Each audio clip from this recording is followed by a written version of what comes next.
பார்த்துட்டு இருக்கோங்க. அந்த வகையில் இன்னைக்கு நம்ம பார்க்கக்கூடியது அப்படின்னு பார்த்தோம்னா டாபிக் பார்த்தீங்க அப்படின்னா அரசியல் அமைப்பு அப்படிங்கிற டாபிக்ல இருந்து நம்ம பார்த்துட்டு இருக்கோம் இல்லைங்களா. தொடர்ந்து வீடியோக்கள்லாம் இந்த அரசியல் அமைப்போட முக்கிய கூறுகள் அப்படிங்கிறது ரொம்ப முக்கியம். ஏன் அப்படின்னா இந்த மாதிரி பகுதிகள்லாம் அரசியல் அமைப்போட முக்கிய கூறுனா ஒரு அரசியல் அமைப்பு இருக்கு, இதோட நெளிவு சுழிவு அப்படிங்கிற மாதிரி இதோட சிறப்பம்சங்கள்.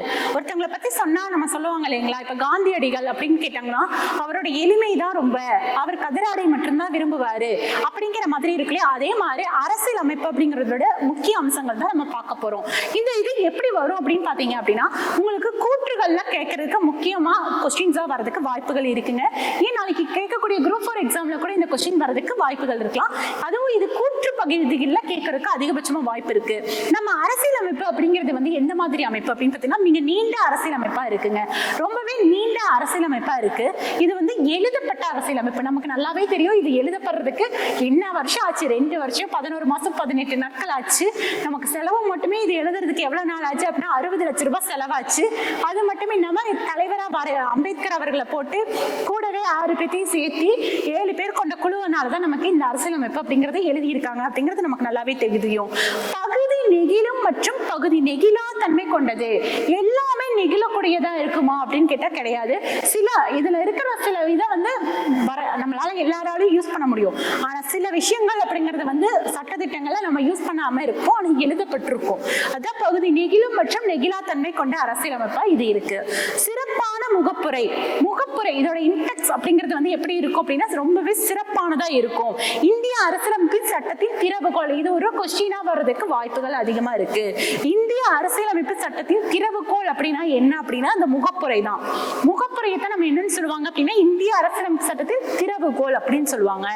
இந்த நாடாளுமன்ற ஆட்சி முறை அரசாங்கம் எல்லாத்துக்கும் தெரியும். நம்மளுடைய அரசாங்க முறை எப்படி இருக்கு அப்படின்னு பாத்தீங்கன்னா நாடாளுமன்ற ஆட்சி முறை அரசாங்கம் தான். வரக்கூடிய நாடாளுமன்ற தேர்தல் வரக்கூடியதா இருக்குங்க. கண்டிப்பா நம்மளுக்கு நம்ம இந்த இந்திய தேசத்துல இத்தனை நம்ம பார்த்துட்டு இருக்கோம், அரசியலமைப்புல தொடர்ந்து பார்த்துட்டு இருக்கோம். சுதந்திரம் கிடைக்கிறதுக்கு எவ்வளவு கஷ்டப்பட்டோம் அப்படிங்கறத ஹிஸ்டரியில ஒரு பக்கம் பார்த்தாலும் இந்த மாதிரி வாக்குரிமை இதெல்லாம் வந்து பெறுவதற்கும் சரி, இந்த அரசியலமைப்பு புக்கு ரெடி பண்றதுக்கும் சரி, நமக்கு முன்னாடி இருந்தவர்கள் தலைவர்கள் எந்த அளவுக்கு கஷ்டப்பட்டு ரெடி பண்ணியிருக்காங்க அப்படிங்கும் போது நம்மளுடைய முக்கிய கடமை அப்படிங்கிறது தேர்தல்ல வாக்கு அளிக்கிறது கண்டிப்பா முக்கிய கடமையா இருக்குங்க. அதனால எல்லாருமே வந்து அதுவும் நம்ம டிஎன்பிஎஸ்சி ஆஸ்பிரண்ட் கவர்மெண்ட் வேலைக்கு போகணும் அப்படின்னு நினைக்கிறவங்க கண்டிப்பா வாக்களிக்கிற தினத்தையும் அடுத்தவங்களுக்கும் சொல்லி புரிய வைங்க. கண்டிப்பா வாக்காளர் தினத்தன்னைக்கு வாக்கும் அளிச்சிருங்க. அந்த மாதிரி நாடாளுமுறை ஆட்சி முறை தான் நம்மளுடைய அரசாங்கமா இருக்கு. சரி, இது நம்மளுடைய ஆட்சி முறை எந்த மாதிரி அப்படின்னு பாத்தீங்கன்னா தன்னாட்சியான்னு கேட்டா கூட்டாட்சி முறை. நம்மளுடைய ஆட்சி முறை அப்படிங்கிறது எப்படி இருக்கு, கூட்டாட்சி முறையில இருக்கு. இது சமய சார்பற்ற அரசு. ஆமா, நம்மளுடைய அரசு அப்படிங்கிறது வந்து எப்படி சமயம் சார்பற்ற அரசாகத்தான் இருக்கு. ஒருத்தவங்களுக்கு மட்டும் ஒரு இதை மட்டும் ஃபாலோ பண்றோமா அப்படின்னு கேட்டா நம்மளுடைய இதுல அப்படி கிடையாது. எந்த சமயத்தையும் சார்ந்த ஒரு இது கிடையாது. சமயம் சார்பற்ற அரசு. அதேதான் நான் போன தாட்டி சொன்ன மாதிரிதான் பாயிண்ட். வயது வந்தோர் வாக்குரிமை. நம்மளுடைய வயது 18 வயது நிரம்பியவுடன் நமக்கான வாக்குரிமை அப்படிங்கிறது கொடுத்துட்றாங்க. அப்படிங்கும் போது நம்மளுக்கான அந்த நாட்டுக்கே நம்ம வந்து யார் தலைவர் அப்படிங்கிற செலக்ட் பண்ற உரிமை நம்ம ஒவ்வொருத்தங்களோட கையிலையும் இருக்கு. அப்படிங்கும் போது 18 வயது நிரம்பியவர் அனைவரும் வாக்களிப்பதற்கான உரிமைகள் இருக்கு. வயது வந்தோர் வாக்குரிமை. அதன் அடிப்படையில 9வது என்ன அப்படின்னு பாத்தீங்கன்னா நமக்காகவே அடிப்படை உரிமைகள் அப்படின்னு சொல்லி சில பகுதிகள் இருக்கு. அதெல்லாம் வந்து இனி யாரு சொன்னாலுமே நம்மளால அந்த உரிமைகளை வந்து நம்மள்ட்ட இருந்து யாராலும் பறிக்கவே முடியாது. அதுதான் அடிப்படை உரிமைகள். அதே மாதிரி சில கடமைகளும் இருக்கு. அந்த கடமையும் நம்ம மீறவே கூடாது. அதுதான் அடிப்படை கடமைகள். இந்த மாதிரி தாங்க. இது மட்டும் இல்லாம இன்னும் சிறப்பம்சங்கள் அப்படின்னு பார்த்தோம்னா இன்னும் நிறைய இருந்துட்டு இருக்கு.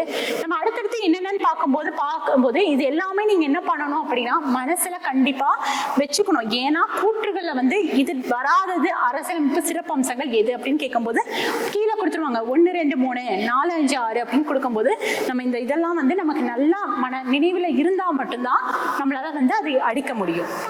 அது விஷயமா பாருங்க, வழிகாட்டும் நெறிமுறை கோட்பாடுகள். அதாவது நம்மளுடைய விஷயங்கள் வந்து எந்த மாதிரிலாம் வழிகாட்டுதல் இருக்கணும் அப்படிங்கறதுக்கான வழிகாட்டும் நெறிமுறை கோட்பாடுகள் இருக்கு. இறையாண்மை அரசு. அரசியலமைப்பிற்கான மூலமே வந்து இறையாண்மை அரசு. நம்மளுடைய அரசியலமைப்பு அப்படிங்கிறது ஒரு இறையாண்மை மிக்க அரசாக இருக்கு. அது மட்டும் இல்லாம 13வது விஷயமா அவசர நிலை பிரகடனம். அது என்ன அவசர நிலை பிரகடனம் அப்படின்னா ஒரு சில விஷயம் அப்படிங்கிறப்ப வந்து டக்குனு ஆக்ஷன்ல இறங்க முடியும் அந்த சட்டத்திட்டம் மூலமா. அதான் அவசர நிலை பிரகடனம். அடுத்தது பாருங்க, சிறுபான்மை சிறப்பு வாசகம், சிறுபான்மையினருக்கான சிறப்பு வாசகமா இருக்கு. நீதித்துறைக்கு சுதந்திரம், நீதித்துறைக்கு மட்டும்தான் சுதந்திரம். அந்த நீதித்துறை அப்படிங்கிறப்ப எந்த நிலையிலும் சுதந்திரமாக செயல்படுவதற்கு உரிமை இருக்கு. அது யாராக இருந்தாலும் நீதித்துறையிடம் அப்படின்னு பார்க்கும்போது அதுதான் மேலிடம் இருக்கிறதே வச்சு ஹை அப்படின்னு பாத்தீங்கன்னா நீதித்துறை மட்டும்தான். அவங்களுக்கு முழு சுதந்திரமும் கொடுத்திருக்காங்க. அவங்க யாருடைய குற்றச்சாட்டையும் சுட்டுவதற்கு முழு சுதந்திரமும் இருக்கு. ஒற்றை குடியுரிமை, நம்மள்ட்ட எத்தனை குடியுரிமை இருக்கு அப்படின்னு பாத்தீங்கன்னா ஒற்றை குடியுரிமை இருக்கிற அரசு தான் நம்மளுடைய அரசு. ஒரு பக்கம்ல என்ன பண்ணுவாங்க, இரட்டை குடியுரிமை எல்லாம் இருக்கும். ஆனா நம்மளுடைய குடியுரிமை அப்படின்னு பாத்தீங்கன்னா ஒற்றை குடியுரிமையான அரசு தான். இந்த மாதிரி தாங்க சிறப்பு அம்சங்கள் அப்படின்னு நம்ம பார்த்தோம்னாவே மொத்தம் கிட்டத்தட்ட 16 அம்சங்கள் நம்மளுடைய அரசியலமைப்புல நிறைஞ்சிருக்குது. நம்மளுடைய அரசியலமைப்பு புக் அப்படிங்கிறது எந்த மாதிரி எல்லாம் இருக்கு அப்படிங்கறதுலயும் அதுல முக்கிய அம்சங்கள் இருக்கு, எப்படி எல்லாம் இருக்கு அப்படிங்கறத நம்ம இந்த வீடியோல பார்த்தோம். இதே மாதிரி தொடர்ந்து நமக்கு வீடியோ வேணும் அப்படின்னு நினைச்சீங்கன்னா கீழே நம்மளோட சப்ஸ்கிரைப் அப்படிங்கிற ஒரு பட்டன் இருக்கு இல்லையா, அதை நீங்க டச் பண்ணீங்க அப்படின்னா நம்மளுடைய வீடியோ அடுத்தடுத்து உங்களுக்கு வந்துகிட்டே இருக்கும். அது மட்டும் இல்லாம லைக் பண்ணுங்க, ஷேர் பண்ணுங்க, சப்ஸ்கிரைப் பண்ணுங்க. நம்மளுடைய அகாடமியில டெஸ்ட் சீரியஸும் போயிட்டு இருக்குங்க. டெஸ்ட் சீரியஸை பொறுத்தளவுக்கு தமிழுக்கு மட்டுமே பிரத்யேகமாக 35 வினாக்கள் கொடுக்குறோம். 3000க்கும் மேற்பட்ட வினாக்கள் உங்களுக்கு கிடைக்குது. 10-15 வருஷம் ஓல்டு கொஸ்டின் பேப்பர் எடுத்து எக்ஸ்பீரியன்ஸான ஃபேக்கல்டிஸை வச்சு நாங்க நடத்தி கொடுக்குறோங்க. ஃபீஸ் ஸ்ட்ரக்சரை பொறுத்தளவுக்கு 500 மட்டும்தான்.